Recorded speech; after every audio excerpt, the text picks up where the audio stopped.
नमस्कार साथियों, मैं अनिश कुमार शुक्ल एक बार फिर से स्वागत करता हूं आप लोगों का एग्री थिंकर्स के लर्निंग प्लेटफॉर्म पर। दोस्तों, कक्षा 11 कृषि में कृषि अभियंत्रण यानी एग्रीकल्चरल इंजीनियरिंग उसका हमने पूरा जो है सिलेबस वो हम कवर करा देंगे। यही हमारा कृषि अभियंत्रण का लास्ट टॉपिक है, शक्ति का प्रेषण यानी ट्रांसमिशन ऑफ पावर। ठीक है, या इसको डिस्पैच ऑफ पावर भी बोल सकते हैं।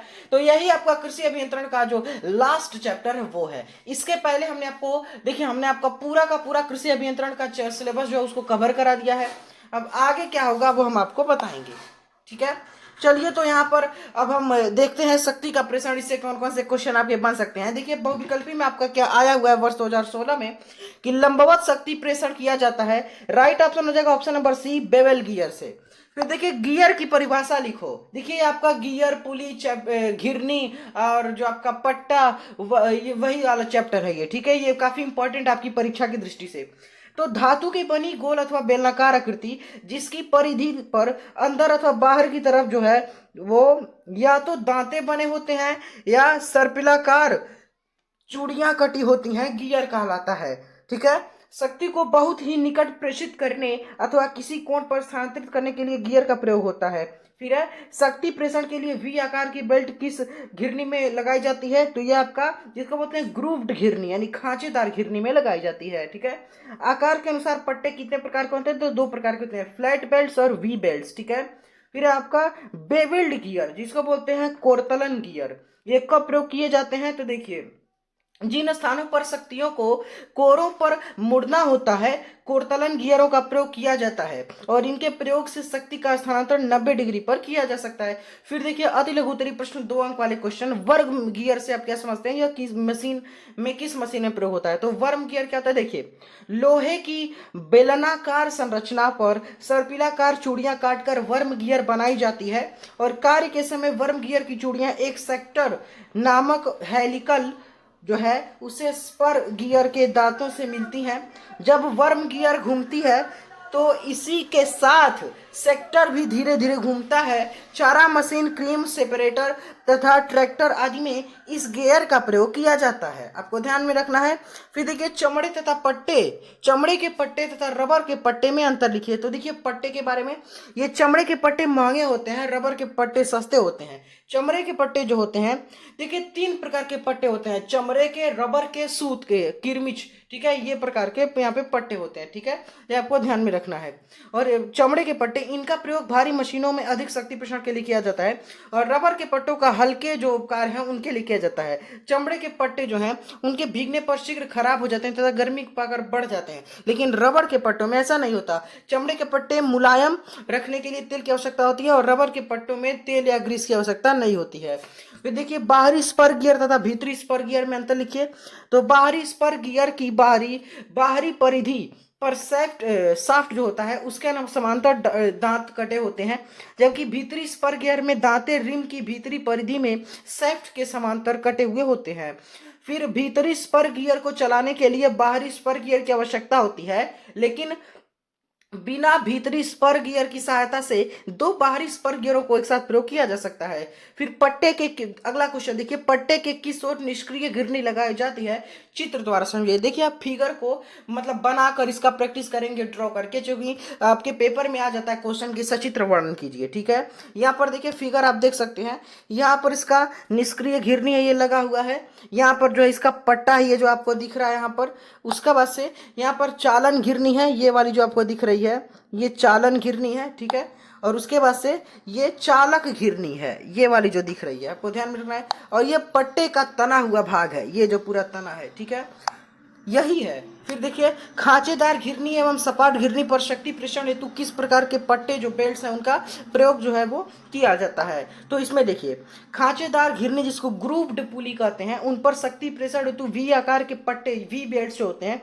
सपाट घिरनी यानी फ्लैट पुली जो होता है उस पर शक्ति प्रेषण हेतु फ्लैट बेल्ट्स प्रयोग किए जाते हैं। फिर निम्नलिखित सूत्रों में किस सूत्र द्वारा घिरनी के आकार का व्यास का ज्ञात होता है? तो देखिए, पहला सूत्र यहाँ पर आप देखिए, इसमें से जो आपका सूत्र है वो है आपका यहाँ पर ये वाला सूत्र। ठीक है, जो आपका दिया हुआ है पहले वाले में, ये वाला D1 N1 equal to D2 N2, यही आपका राइट हो जाएगा। इसके द्वारा घिरनी के आकार के व्यास का गणना किया जाता है, जिसमें D1 चालक घिरनी का व्यास सेंटीमीटर में होता है, N जो है वो चालक घिरनी के परिक्रमण जो है प्रति मिनट वो होती है, D2 जो है वो चालित घिरनी का व्यास सेंटीमीटर में है, और N2 जो है वो चालित घिरनी के परिक्रमण प्रति मिनट है। ठीक है, इन 4 अज्ञात राशियों में से कोई 3 राशियां प्रश्न में दी जाती हैं और शेष एक को ज्ञात करना होता है। ठीक है, फिर निष्क्रिय घिरनी जिसको एल्डर पुली बोलते हैं, उसका प्रयोग पट्टे के किस ओर तथा क्यों किया जाता है? तो निष्क्रिय घिरनी पट्टे के ओर जिधर वह ढीला रहता है चालित घिरनी के निकट पट्टे के ऊपर लगाई जाती है, जिससे कि पट्टा ढीला न चले। ठीक है, फिर निष्क्रिय घिरनी का प्रयोग जो पट्टा होता है उसको कसने के लिए किया जाता है। फिर देखिए गियर शक्ति प्रेषण से क्या लाभ है? तो देखिए क्या क्या लाभ है। पहला आपका हो जाएगा इस प्रणाली में शक्ति का ह्रास नहीं होता। फिर हो जाएगा इस प्रणाली में कम स्थान की आवश्यकता होती है। फिर इसके प्रयोग करने पर विभिन्न गति प्राप्त की जा सकती है। फिर बेवल गियर के प्रयोग करने से शक्ति का स्थानांतरण 90 डिग्री पर किया जा सकता है। फिर आपका क्या है? फिर है आपका समांतर शाफ्ट पर शक्ति का प्रेषण स्पड गियर द्वारा किया जाता है, और वर्म गियर से शक्ति का प्रेषण धीमी गति से किया जा सकता है। फिर लघुत्तरी जो आपको 4 नंबर देते हैं, ये देखिए क्वेश्चन जो 2 बार आए 2014-2020 में, ये है पट्टों का प्रयोग करते समय क्या क्या सावधानियां रखनी चाहिए। तो देखिए यहाँ पर सावधानियों में जैसे आपका पहला हो जाएगा कि पट्टों को अधिक ढीला नहीं रखना चाहिए, क्योंकि अधिक ढीला पट्टा रखने पर झटके पैदा होते हैं और मशीन एक सी चाल से नहीं चल पाती तथा पट्टे जो हैं वो अधिक फिसलते हैं। फिर देखिए पट्टों को नमी, धूप तथा धूल से बचाना चाहिए। अधिक तने हुए पट्टे मशीन के बियरिंग और पुलियों पर प्रतिकूल प्रभाव डालते हैं, जिससे इनके टूटने का भय बना रहता है। अतः अधिक तने हुए पट्टे नहीं रखने चाहिए। फिर देखिए जहां तक संभव हो जो समांतर क्षैतिज स्थिति में पट्टे उन्हीं का प्रयोग किया जाता है, और अधिक पतली पुली का प्रयोग कम से कम करना चाहिए। पट्टा चढ़ाते समय ध्यान रखना चाहिए कि पट्टे का घिरनी के संपर्क जो है वो चाप यथावत 180 डिग्री पर हो। ठीक है, फिर देखिए पट्टे की सफाई तथा पुली पर अच्छी प्रकार चलाने के लिए असली जो अलसी होता है, अलसी के उबले हुए तेल अथवा रेजिन का प्रयोग किया जाता है। फिर पट्टे का निचला भाग पुली को चलाने वाला होना चाहिए, जिससे संपर्क चाप जो है वो अधिकतम रहे। तो ये सारे आपको और चीजें पढ़ लेनी है। फिर गियर तथा पुली में अंतर देखिए, तो गियर आप यहाँ पर देख सकते हैं, गियर धातु की बनी गोल अथवा बेलनाकार आकृति होती है, और जो पुली है लोहे अथवा लकड़ी की बनी गोलाकार संरचना होती है, जिसका व्यास किनारे की अपेक्षा बीच में अधिक होता है। यह उभरा हुआ भाग पुली यानी जो क्राउन, पुली छत्र यानी क्राउन कहलाता है। फिर और भी जो अंतर है गियर और पुली में आप देख लेंगे, चूंकि जो चैप्टर है वो बड़ा है तो इसलिए टाइम इसमें लग सकता है, इसलिए मैं आपको पीडीएफ इसका दे दूंगा टेलीग्राम चैनल पे, वहां से आप पूरा अच्छे तरीके से पढ़ लेंगे। फिर देखिए यहाँ पर वी आकार के पट्टों की लंबाई ज्ञात करने का सूत्र लिखिए। तो यहाँ पे सूत्र हो जाएगा L equal to 2C plus 1.57 D plus D plus capital D minus small D square का होल स्क्वायर अपॉन 4C, जहाँ L जो है वो बेल्ट की लंबाई सेंटीमीटर में है, C जो है वो घिरनियों के केंद्रों की दूरी सेंटीमीटर में है, और D जो है मतलब जो कैपिटल D है वो बड़ी घिरनी का व्यास सेंटीमीटर में है, और जो स्मॉल d है वो छोटी घिरनी का व्यास सेंटीमीटर में है। फिर देखिए सपाट पट्टे की लंबाई नापने का सूत्र, तो आपका हो जाएगा L equal to capital D plus small d upon 2 into 3.14 plus 2C, जिसमें L जो है वो बेल्ट की लंबाई सेंटीमीटर में है, डी जो है वो बड़ी घिरनी का व्यास सेंटीमीटर में है, छोटी घिरनी का व्यास सेंटीमीटर में स्मॉल डी है, और सी जो है पुली के केंद्रों की आपस दूरी है। फिर बेल्ट की गति कैसे जो है ज्ञात की जाती है, तो ये क्वेश्चन आप पढ़ लेंगे। ठीक है, क्योंकि इंपॉर्टेंट आपकी परीक्षा की दृष्टि से ये सारी चीज आप पढ़ेंगे।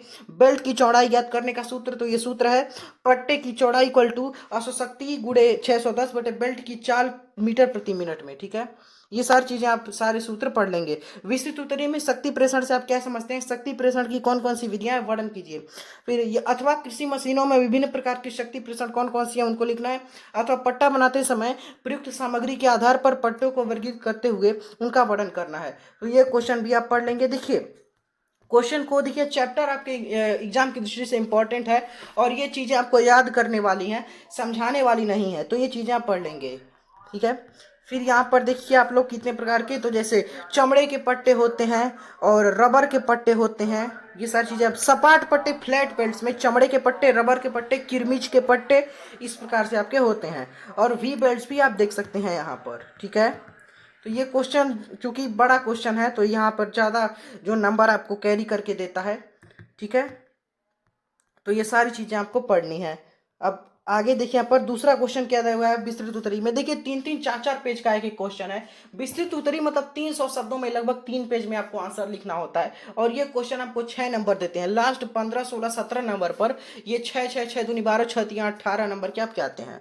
यहाँ पर है सोच चित्र की सहायता से विभिन्न प्रकार के गियरों का वर्णन कीजिए। ठीक है, यहाँ पर एक गियर अ जिसमें 36 दांतें हैं और दूसरे गियर ब जिसमें 18 दांतें हैं को सट कर चलाता है। गियर ब 300 चक्कर प्रति मिनट की चाल से चल रहा है। गियर ब की शाफ्ट पर एक दूसरा गियर लगा है जिसमें 30 दांतें हैं। ठीक है, और गियर द का चलाता है जिसमें 12 दांतें हैं। गियर अ गियर स और द की चाल मीटर प्रति मिनट में ज्ञात करनी है। तो विभिन्न प्रकार के गियर, इसका जो है विस्तृत उत्तरी जो पहला क्वेश्चन था वही वाला है। अंक की गणना में देखिए इसका फार्मूला क्या हो जाएगा, तो S/1 इक्वल टू S1/N1, यही फार्मूला से ये सॉल्व होगा। देखिए फार्मूला ये आप जरूर ध्यान में रखें, इन्हीं फार्मूलाज पर क्वेश्चन सॉल्व होते हैं, जिसमें S जो है वो चालक गियर के प्रति मिनट प्रतिक्रमण है, और उसके बाद से N जो है वो चालक गियर में दांतों की संख्या है। S1 जो है वो चालित गियर के प्रति प्रति मिनट परिक्रमण है, और N1 जो है वो चालित गियर में दांतों की संख्या है। ठीक है, तो यहाँ पर देखिए फॉर्मूला वही लगाया गया है, और यहाँ पर 150 चक्कर प्रति मिनट निकल कर आ जाता है। ठीक है, फिर अगला क्वेश्चन नंबर 3 भी यहाँ पर आप देख सकते हैं कि देखिए काफी बड़ा क्वेश्चन है। क्वेश्चन आपको पढ़ना है।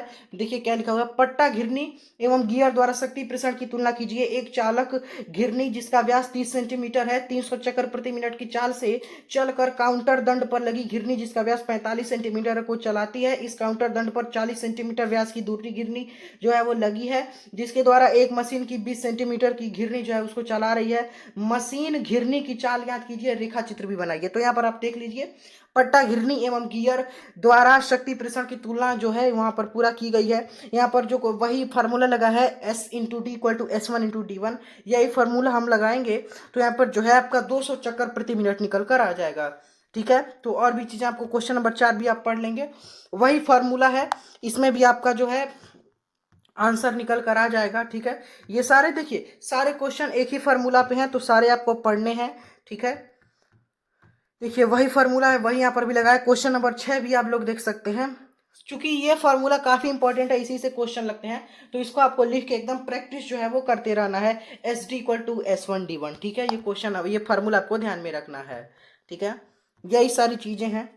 अब यहाँ पर देखिए आप लोग क्वेश्चन नंबर 8 जो है इसमें भी वही क्वेश्चन है। देखिए आंकिक को, ये जो चैप्टर है आपका ये आंकिक प्रश्नों का ही है। ठीक है, तो इसको आपको ध्यान में रखना है, क्योंकि आपकी एग्जाम की दृष्टि से इंपॉर्टेंट है, तो आपको इसको जो है प्रैक्टिस करते रहना है लगाकर।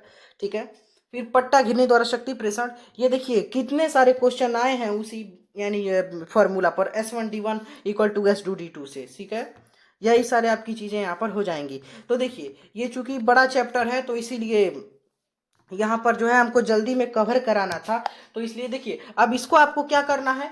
अब ये जो है आपका एग्रीकल्चर कृषि अभियंत्रण का 6/11 का ये जो लास्ट वीडियो था थ्योरी क्लासेस का, इसके पास हम क्लासेस लाएंगे तो आपको सिर्फ प्रैक्टिस सेट लाएंगे, यानी जो भी आपके चैप्टर हैं, इसी पहला क्वेश्चन है कि कृषि यंत्र में प्रयुक्त पदार्थ, दूसरा चैप्टर है हल वाला, तीसरा चैप्टर है अन्य यंत्रों वाला। तो इन सारे चैप्टर्स का देखिए ये आपका लास्ट क्लास था। 7 8 8 9 क्लासेस में कृषि अभियंत्रण हमने आपका कंप्लीट करा दिया पूरा थ्योरी।